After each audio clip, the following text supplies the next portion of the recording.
Dear students, आज की video में हम जेके बोर्ड क्लास 12 के लिए इन्वायरमेंटल साइंस के मोस्ट इंपॉर्टेंट क्वेश्चंस को देखेंगे। स्टूडेंट्स याद रहे, इन क्वेश्चंस के साथ साथ आप बाकी टॉपिक्स भी अच्छे से तैयार करेंगे, तभी जाकर आप 100% मार्क्स ले सकते हैं।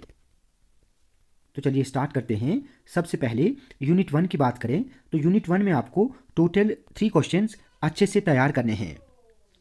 व्हाट इज़ एयर पोल्यूशन या नॉइज़ पोल्यूशन, इन दोनों का मीनिंग आपको पता होना चाहिए और साथ ही इनके मेन कॉजेज़ क्या हैं। एयर पोल्यूशन या नॉइज़ पोल्यूशन के इफ़ेक्ट्स क्या हैं, ठीक है, ये भी आपने अच्छे से तैयार करने हैं। और साथ ही इन दोनों को कैसे कंट्रोल में लाया जा सकता है, ये क्वेश्चन भी बहुत इंपॉर्टेंट है। यूनिट 2 वाटर पोल्यूशन है, तो यहाँ पर टोटल आपको 5 क्वेश्चंस अच्छे से तैयार करने हैं। सबसे पहले व्हाट इज़ वाटर पोल्यूशन और वाटर पोल्यूशन के मेन कॉजेज़ क्या हैं। सेकंड क्वेश्चन है explain the effects of water pollution on the environment. उसके बाद वाटर पोल्यूशन को कैसे कंट्रोल में लाया जा सकता है, ये स्टेप्स आपको पता होना चाहिए। फोर्थ क्वेश्चन है what is marine pollution, what are the causes and consequences of marine pollution. तो ये भी बहुत इंपॉर्टेंट है, ये क्वेश्चन एग्जाम में बार बार पूछा जाता है। उसके बाद है what is sewage treatment, what are the stages of sewage treatment. Unit 3 में आपको 4 क्वेश्चंस अच्छे से तैयार करने हैं। सबसे पहले सॉइल की कंपोजिशन क्या है, ये आपको पता होना चाहिए। सॉइल इरोजन क्या है और सॉइल इरोजन को कैसे कंट्रोल में लाया जा सकता है। ये क्वेश्चन बहुत आसान है, ये हम 10th में भी कर चुके हैं। उसके बाद है सॉइल पोल्यूशन क्या है और सॉइल पोल्यूशन के मेन कॉजेज़ क्या हैं और इसका इम्पैक्ट क्या पड़ता है, ठीक है।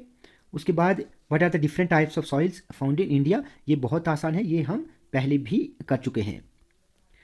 यूनिट 4 में आपको टोटल 4 क्वेश्चंस अच्छे से तैयार करने हैं। सॉलिड वेस्ट क्या होते हैं और इनके मेन कॉजेज़ और इनका इम्पैक्ट इन्वायरमेंट पर क्या पड़ता है। What are the main components of solid waste management, ये क्वेश्चंस भी आप अच्छे से तैयार करेंगे। थर्ड क्वेश्चन और फोर्थ क्वेश्चन भी आप अच्छे से पढ़ेंगे क्योंकि ये दोनों बहुत इंपॉर्टेंट हैं। यूनिट 5 बायोडाइवर्सिटी मैनेजमेंट है, तो सबसे पहले आपको डेफिनेशन पता होनी चाहिए व्हाट इज़ बायोडाइवर्सिटी और इसके हॉटस्पॉट्स या इसके लेवल क्या हैं, ठीक है। और बायोडाइवर्सिटी की इंपॉर्टेंस क्या है, ये बहुत इंपॉर्टेंट है। इन सिटू या एक्स सिटू कंजर्वेशन मेथड्स क्या हैं, इन दोनों का डिफरेंस आपको पता होना चाहिए। फोर्थ क्वेश्चन बहुत इंपॉर्टेंट है, what are the causes and impacts of loss of biodiversity. Unit 6 में आपको 5 क्वेश्चन अच्छे से देखने हैं। सबसे पहले व्हाट इज़ ग्लोबल वार्मिंग और इसके मेन कॉजेज और इसका इम्पैक्ट क्या पड़ता है इन्वायरमेंट पर। एसिड रेन क्या है, ठीक है, इसका इम्पैक्ट क्या पड़ता है इन्वायरमेंट पर, ये बहुत इंपॉर्टेंट है। Explain the international efforts for combating global warming, ये भी बहुत इंपॉर्टेंट है।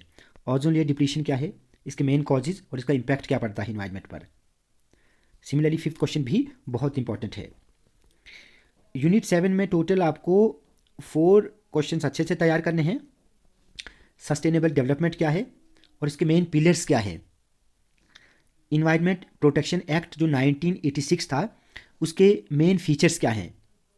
सिमिलरली थर्ड क्वेश्चन है इन्वायरमेंट इम्पैक्ट असेसमेंट क्या है और इसके बेसिक एलिमेंट्स क्या हैं, ये आपको पता होना चाहिए। और वाटर प्रोटेक्शन कंट्रोल एक्ट जो 1974 में बनाया गया था, उसके मेन फीचर्स क्या है, ये भी बहुत इंपॉर्टेंट है। अब आपको कुछ डेफिनेशंस अच्छे से तैयार करनी है, ये आपको 1 या 2 मार्क्स की पूछी जा सकती है। जैसे डिफाइन स्मॉग, यूट्रोफिकेशन क्या होता है, बायोमैग्निफिकेशन क्या है, एंडेंजर्ड या वल्नरेबल स्पीशीज़ क्या है, ठीक है। तो ये सभी डेफिनेशंस आप अच्छे से इनकी तैयार करें, ये एग्जाम में ज़रूर पूछी जा सकती हैं। तो स्टूडेंट्स, आज की वीडियो में हमने जेके बोर्ड क्लास 12 के लिए इन्वायरमेंटल साइंस के मोस्ट इंपॉर्टेंट क्वेश्चंस को डिस्कस किया। स्टूडेंट्स, वीडियो आपको अच्छी लगी हो तो आप प्लीज़ इस वीडियो को लाइक और शेयर करें और चैनल को सब्सक्राइब करना ना भूलें।